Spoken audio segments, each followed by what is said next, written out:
Hey guys, this is Dr. Hub. Today we look at the selectins.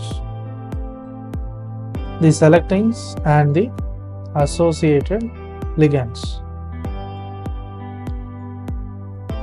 So first we will look at the L-selectin. Selectin is nothing but the CD62L. So how is the distribution? It involves neutrophils, the monocytes, the T cells, that is, it can involve the nave as well as the central memory. Then there is also the B cells, that is a nave. So how is the ligand? The ligand, it involves the sialyl Lewis X PNAD on the CAM1, then CD34, there is MADCAM1, as well as others which are associated on the endothelium.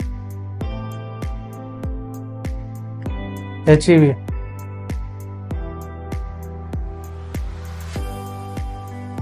Next we look at the E-selectin. E-selectin is CD62E, and the distribution, it will involve the endothelium activated by cytokines,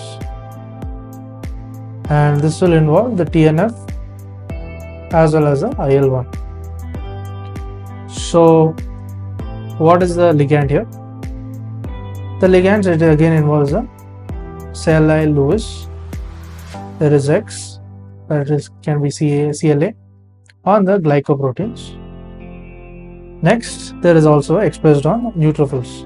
It is expressed on the neutrophils. Then there is also presence of the monocytes.